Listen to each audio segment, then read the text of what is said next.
ரிஷியோட அப்பா அம்மா புடவைய இளமதிக்கு கொடுக்கறாங்க. சீக்கிரத்துல கட்டிட்டு வாமான்னு சொல்றாங்க. இளமதி ரூமுக்குள்ள போய் சேலைய கட்டுறாங்க.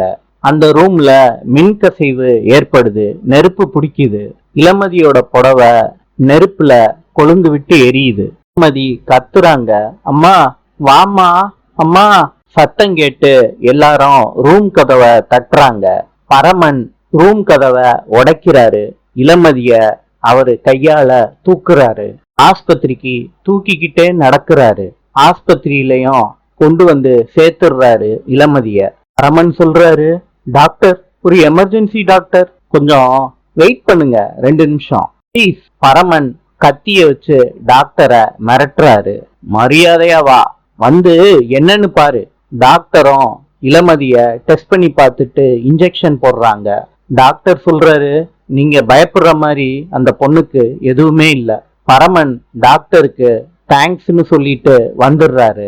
பரமன் ஆட்டோ ஓட்டிக்கிட்டு இருக்கப்ப அடியாளுக வந்துடுறாங்க. எவ்வளவு தைரியம் இருந்தா எங்க எஸ்ஐ சார் கட்டிக்கிற பொண்ண தூக்கிருப்பன்னு அடிக்கிறாங்க பரமனை.